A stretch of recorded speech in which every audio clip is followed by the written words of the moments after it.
Hey, what's up? It's iCkEdMeL. Welcome to the channel. Thank you for stopping by. And there's some crazy details with the story with regards to Cash, Darriynn, and Monica, and the situation in February where Darriynn tried to take a different child from a household.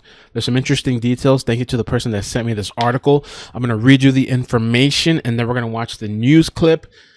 Definitely let me know what you think. And so it says here from Fox 4 News, allegations from a previous crime suggest a stronger link between the man who police say kidnapped and murdered a Dallas boy and the woman who was caring for the child. The man accused of kidnapping and killing a little boy in Dallas allegedly tried to snatch a different toddler earlier this year. The homeowner told Fox 4 the only reason he didn't press charges at the time of the attack is because a woman who lived a few doors down asked him not to, saying Brown was suffering from a mental episode. She also told him Brown sometimes stayed with her. That woman lived at the same home months later. 4-year-old Cash would be taken and allegedly killed by Brown. According to an arrest warrant affidavit, 18-year-old Darriynn forced his way into a man's home in earlier February. Brown grabbed a kitchen knife and said he wasn't going to leave until he found his girlfriend. The homeowner managed to get Brown out of the house and told him his girlfriend was not there, the police document states. Brown then went around to the garage, kicked in a door, and re-entered the home. He punched the homeowner in the head and grabbed the man's 2-year-old granddaughter, who was sleeping on the living room couch, the document states. The teen tried to leave with the girl, but the affidavit states her grandfather pulled her out of Brown's arms. She was not hurt, but was startled and began crying when she awoke to the suspect holding her. Brown reportedly took off out the back door after punching the homeowner a second time. The man called the police to report what happened, but told detectives at the time he did not want to press charges. He said he ran into Brown at Walmart a few weeks later, and the teen said he was sorry for breaking into his house and trying to take his grandchild. The man's account of what happened next provides more insight about Cash's abduction and murder 3 months later.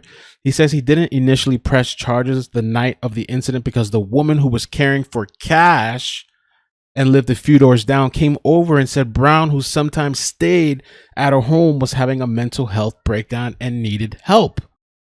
According to the arrest warrant, Dallas police officers ended up picking him up on a social service referral. Brown was back on the streets a short time after that referral, neighbors say. They saw him periodically in the area behaving suspiciously.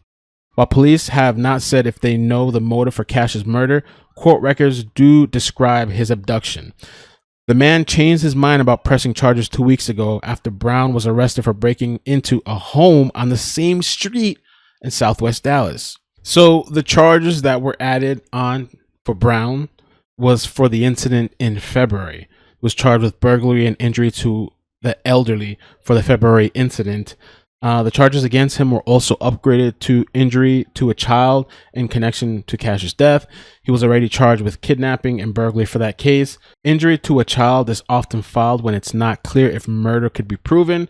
It's a serious crime with a sentence as long as 99 years. Let's check out this news clip. So Monica was definitely downplaying her knowledge of Darriynn and their relationship and all that kind of stuff. That homeowner told me that the only reason he didn't press charges at the time of the incident is because a woman who lived several doors down asked him not to, claiming that Brown was suffering from a mental episode.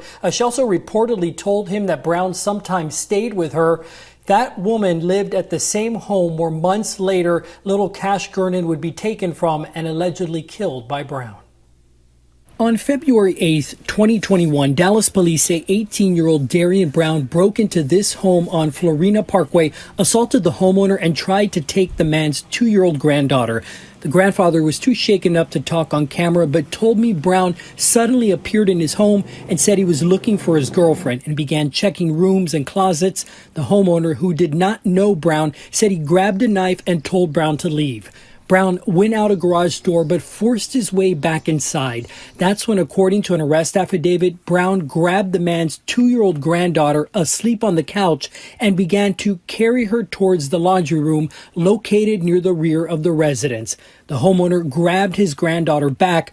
Brown allegedly punched the man and ran off. The homeowner called 911. He tells me that he didn't initially press charges the night of the incident because the woman who was caring for Cash and lives just a few doors down from his home came over and said Brown, who sometimes stayed at her home, was having a mental health breakdown and needed help. Similar past acts. George Milner is a criminal defense attorney not associated with either case. He talked about what will likely happen next. Certainly they'll be asking that the judge have him examined by a psychiatrist to see, number one, is he competent to stand trial? Number two, is he mentally ill to the point that it might raise an insanity defense? It's a horrible tragedy. It would be interesting to know what led this man to do this. So I believe definitely Monica downplayed her knowledge of Darriynn Brown. I don't know if they're referring to her. I'm assuming they're referring to her. I don't know if there's any other adults in that household. I'm not saying she's responsible for what happened to Cash, but I'm just saying that maybe all of them downplayed their knowledge of Brown, because the entire neighborhood seems to have had issues with Darriynn and known of Darriynn.